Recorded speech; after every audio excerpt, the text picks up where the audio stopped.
You dare to oppose me, a newcomer? Don't joke around. The hysterical female manager continued her tirade, her anger escalating. Being new, I had always been yelled at by this female manager, simply for that reason.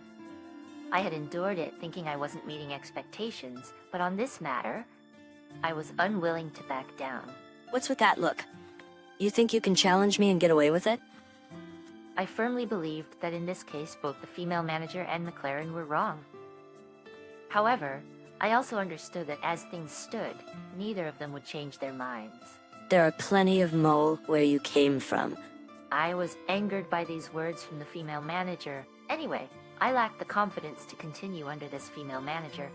Understood, then I'll resign. I won't come in from tomorrow. I retorted to the ranting female manager.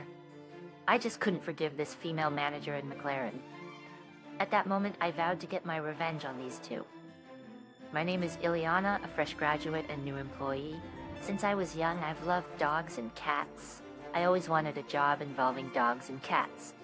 The company I joined sells and wholesales pet supplies and also offers pet sitting services. I was assigned to the pet sitting department. We care for pets when their owners are away and arrange their living environments if requested. It's a convenient service for pet owners, often leading to repeat customers. Despite being a newbie with little experience, I had visited customers several times. I was happy to please the customers and interact with the dogs and cats I love. Being an animal lover, this job felt like a dream come true, my calling since childhood. But I had a problem. It was my boss, the female manager, and my colleague and senior, McLaren. The female manager was domineering and hysterical, often harassing newcomers like me when stressed. She was also easily influenced by power.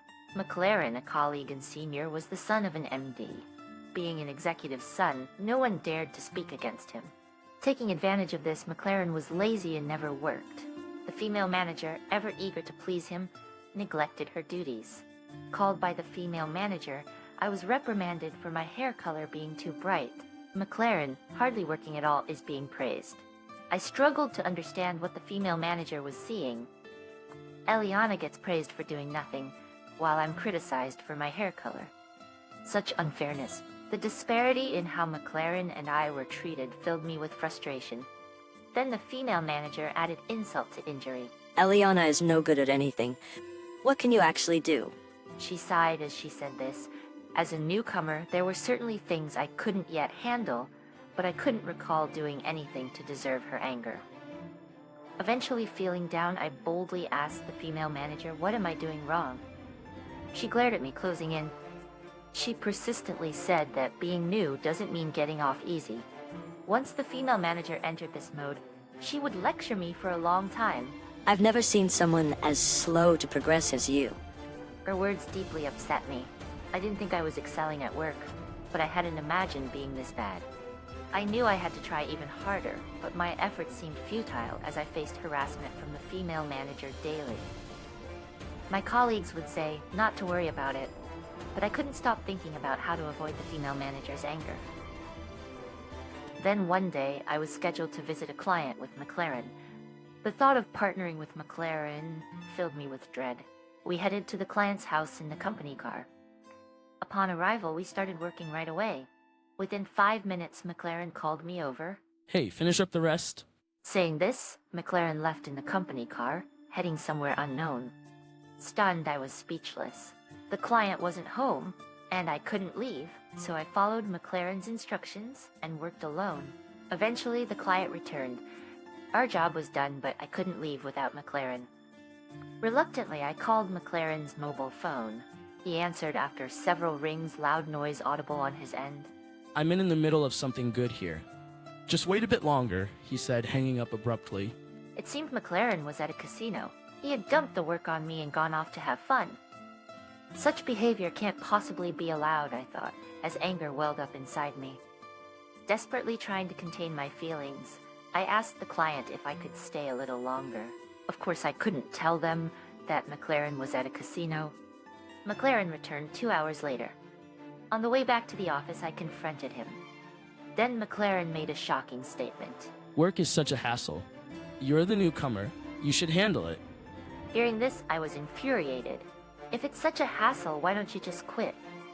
To my challenge, McLaren, reclining in the passenger seat, raised his voice. I'll be reporting today's incident to the manager, he said. Unfazed by my words, McLaren was indifferent, suggesting I do as I please.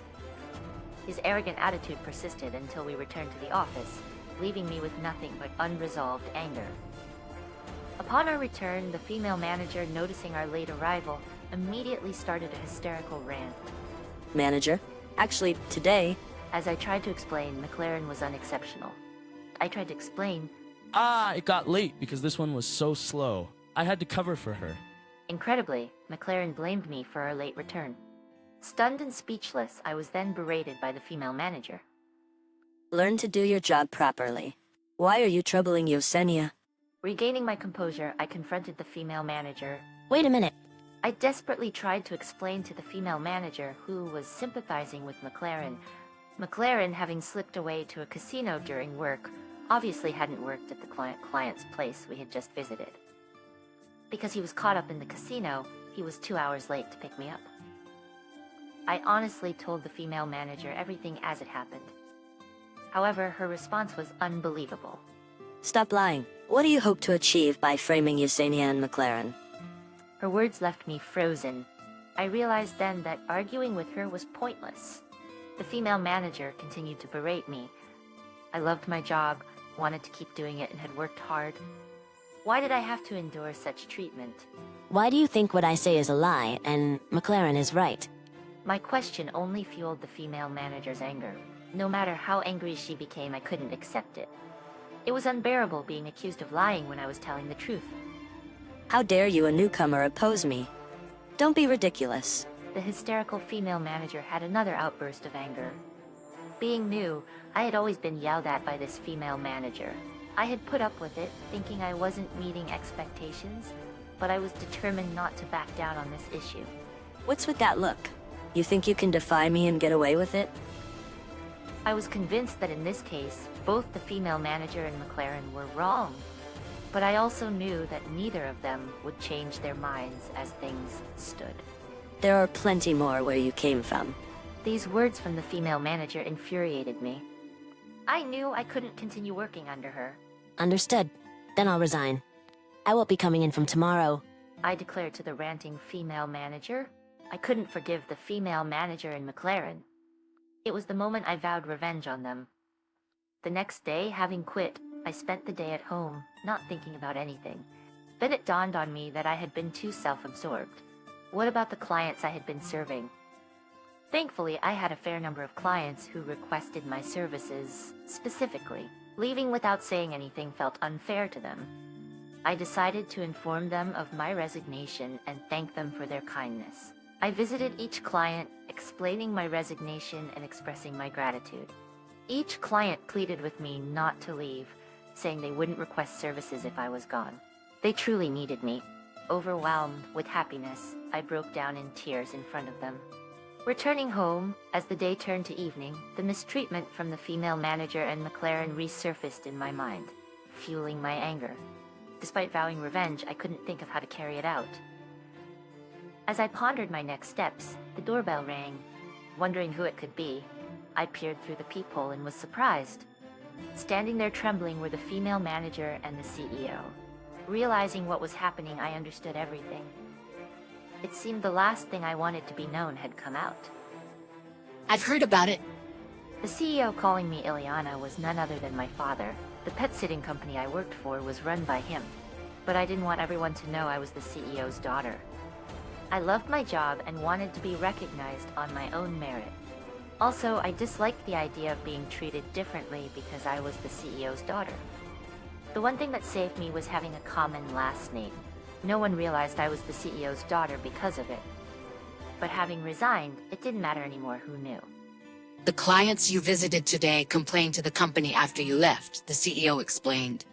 He described the events leading up to his visit. Clients I greeted during the day had called the company furious. They wanted to know why I was let go, and said they wouldn't request services without me. The client complaints reached the CEO's ears, unable to be contained by the female manager alone. The CEO, upon learning the situation, demanded an explanation from the female manager. I'm truly sorry. The female manager, now unusually humble, apologized to me, but I knew the truth. She was apologizing because I was the CEO's daughter. Ignoring her, I reported in detail to the CEO about everything the female manager had done. I will never forgive this. She's just working for her own protection, isn't she? Many employees have been driven to tears and resignation by the female manager's hysteria. Some, like me, loved their jobs and wanted to continue. It was unjust that people who prioritized themselves or leisure over work survived. The CEO asked me to return to the company, so I started going in from the next day. Arriving at work, my colleagues rushed over. They were concerned about me and offered their support. They too were displeased with the female manager and McLaren. Looking around, neither the female manager nor McLaren were in sight. I heard the female manager had been ordered to stay at home until her punishment was decided, and McLaren was supposed to be the one to visit a client. And McLaren was supposedly visiting a client. As I was discussing this with my colleagues, the CEO arrived. Worried if I had come to work, he listened as I reported McLaren's misdeeds. My colleagues also began voicing their complaints about McLaren. So it is. I need to verify this. The CEO, having silently listened to the complaints, instructed his secretary to bring the car around. He took me to the client's house where McLaren was supposed to be. Arriving there and looking around, the company car was nowhere to be seen.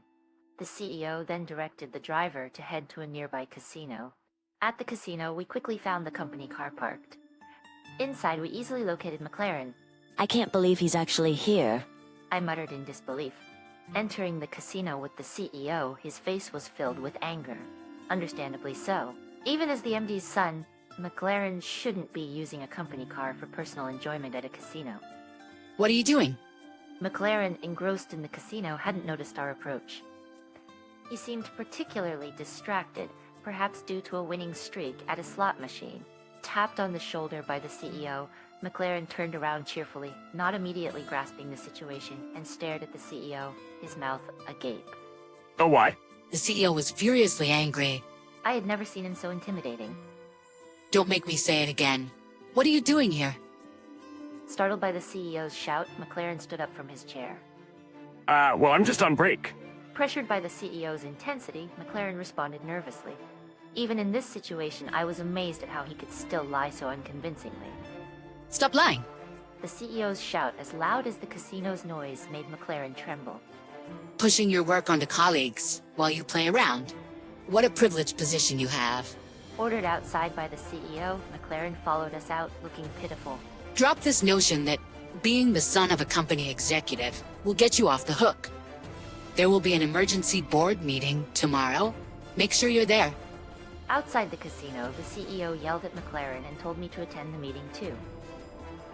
McLaren, now dejected, hung his head. I decided that the time to exact revenge on McLaren and the female manager would be at that moment. The next day, the emergency board meeting, called by the CEO, was about to start. As I headed to the meeting room, the executives were already gathering. Looking around, I spotted the female manager and McLaren. McLaren, who seemed so defeated yesterday, now had a nonchalant expression. Don't worry, your father will protect you. As if the female manager had assured him. I was appalled by their twisted characters when the CEO arrived and the meeting began. At the start, the CEO explains the purpose of the urgent gathering. Is this really a matter for an emergency board meeting? And he showed a stance of defending him. He seemed intent on defending his son. Clearly, he doted on his son. Ignoring the MD's comment, the CEO addressed the gathered executives. I believe this is a major loss for the company, but what do you all think? The executives all nodded in agreement with the CEO's words. That would be expected. Anyone with common sense wouldn't approve of McLaren's neglect of work for the casino. After explaining the situation, the CEO asked the female manager to explain her behavior. I didn't know she was the CEO's daughter. The female manager's excuse sounded like a plea to the executives, and the CEO's anger exploded. What does it matter if she's the CEO's daughter or the MD's son? The CEO's voice echoed through the meeting room. You don't seem fit to be a leader. As the CEO said this, the MD opened his mouth as if to defend the female manager. Then the CEO revealed a shocking truth. The MD and the female manager were having an affair. There had been rumors about the two acting strangely, and upon investigation it turned out to be true. I couldn't hide my surprise at this revelation. I suspected it, but to think it was true? I don't intend to meddle in personal affairs, but appropriate behavior is required at work. Upon hearing the CEO's words, the MD, who had been defending his son, and the female manager turned pale and fell silent. The female manager was single, but the MD was married. This scandal could have serious repercussions, not just at work, but at home. The CEO, who had effectively silenced the MD, then demanded an explanation from McLaren. Realizing he could no longer rely on his father, McLaren offered a childish excuse, claiming that being caught was just a coincidence and not his usual behavior. I couldn't stay silent at his continued denial. Even if it was a coincidence, do you think that makes it acceptable? McLaren glared at me. Even the female manager next to him looked at me with hostility, as if blaming me for their predicament. I decided to play my final card, asking the executives to watch a particular video. It was footage from a pet camera. A pet camera is a small camera installed inside a home to allow pet owners to monitor their pets in real time through their mobile phones while away. After resigning, a client I visited and confided in about my resignation had given me the camera footage, thinking it might be helpful. Projected on the screen was McLaren, ignoring the pet and absorbed in his mobile phone. Confronted with undeniable evidence, McLaren still looked around, desperately seeking an excuse. Frozen next to him was the female manager. Manager, even after seeing this, do you still think McLaren is doing a good job? McLaren, is this also a coincidence? I had been troubled enough by these two. To clear my conscience, I confronted them with all the feelings I had harbored. Are you going to say I'm lying again? If you hate your job so much, resign right now. Without a word of rebuttal, both hung their heads. The company isn't here for you. Why should people who genuinely love their work have to leave because of your unreasonable behavior? The two who had been glaring at me now had red faces and downturned mouths. The executives watched them with cold expressions. I hadn't intended to rely on my father's position as CEO, but I was grateful that he had convened this executive meeting, allowing me to confront the female manager and McLaren with my pent-up feelings. Before the meeting started, I had asked the CEO to install a small camera in a spot overlooking the meeting room. Watching the two who had once been so arrogant, now diminished, must have been a relief for my colleagues who had also suffered under them. The female manager and McLaren were being interrogated by the CEO and other executives about how they intended to take responsibility. They looked defeated, a stark contrast to their former selves. Do you have anything to say to those you have hurt so far? Urged by the CEO, the female manager and McLaren, appearing resigned, uttered apologies, saying they were sorry.